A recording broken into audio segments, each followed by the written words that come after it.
আমরা আজ কলকাতা শহরের এমন এক শান্ত নির্জন পরিবেশে এসেছি যেখানে শিল্পর এক কোণা চিলতে তৈরি হয়েছে, যেখানে এক শিল্পী নিজ মনে নিজ গুণে রং তুলির টানে, কখনো আবার মাটির টানে তৈরি করে নতুন শিল্পকলা।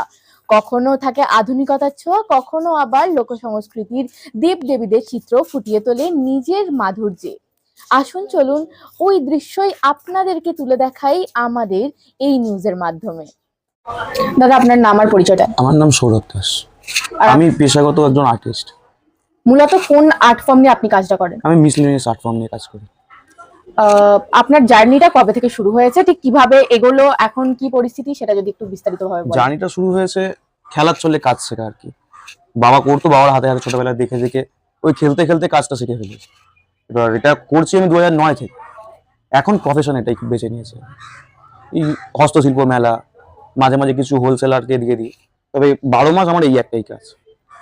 এখন বর্তমানে আপনাদের পরিস্থিতি কেমন, মানে আঁকা নিয়ে পরিস্থিতি, এই আর্ট ফর্ম নিয়ে পরিস্থিতিটা কেমন? আর্ট ফর্ম নিয়ে পরিস্থিতি খুবই খারাপ, কারণ প্রচুর কম্পিটিটর হয়ে গেছে, মার্কেটে সেরকম একটা অর্ডার নেই। আর এটার উপরই যেহেতু আমরা এত বছর চালিয়ে এসেছি, তো এখন কাজকর্ম সেভাবে হচ্ছে না আর কি।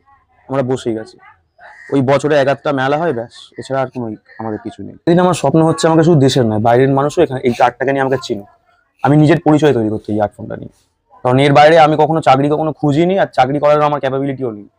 আমাদের দর্শকের উদ্দেশ্যে তুমি কি বলবে তোমার আর্ট ফর্মটাকে নিয়ে? আমি আর্ট ফর্মটাকে ডিজিটাল মাধ্যমে আমি চাইছি যে যাতে মানুষের কাছে পৌঁছতে পারি, যাতে আমার সেলিংটা হোক, মানুষ কাজ আরো ভালো ভালো পাক। আর আমাদের সবসময় চেষ্টা থাকে যে একটা কোয়ালিটি প্রোডাক্ট মানুষকে দেওয়া। শুধু আর্ট ফর্ম নয়, আর্ট ফর্ম অ্যাকচুয়ালি কি শৌখিন জিনিস, মানুষ রাখলো হাত দিয়ে পড়ে গেলে ভেঙে যায়, কিন্তু আমরা অলওয়েজ কোয়ালিটিটা মেনটেন করি। তাদের ড্রিম, কেউ হয়তো কিছু চাইছে যে অ্যাসেম্বল করে তৈরি করবে, কেউ কিছু কাস্টমাইজ করবে, সেটাও আমরা করতে পারি, কিন্তু সেই মানুষের কাছে আমরা পৌঁছাতে পারছি না। সেই ডিজিটাল মাধ্যমে আজকে আমার এটাই চেষ্টা যে যাতে আমি এদের প্রত্যেকটা মানুষের যাতে স্বপ্নটা পূরণ করতে পারি। ছোট যে বাড়ির দেওয়ালটা আমি কিভাবে সাজাবো, কি বাড়ির আমার বারান্দাটা কিভাবে সাজাবো, সেই সব কিছুটা নিয়ে তারা আমার সাথে ডিসকাশন করুন, আমরা কিছু সাজেস্ট করে দেবো তাদেরকে। বর্তমানে তুমি তোমার আঁকার কাজ কোন জায়গা থেকে করছো?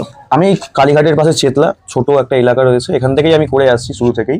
ইচ্ছা আছে আমার এখান থেকে বেরোনোর, বেরিয়ে কোথাও একটা রেন্ট নিয়ে বড়ভাবে বিজনেসটাকে গ্রো করার, কিন্তু এটা আমাকে যেন উপায় নেই, কারণ এর চাহিদাটা অনেকটা কমে গেছে, কারণ আমি মানুষের ডিজিটালি পৌঁছাতে এখনো পারিনি।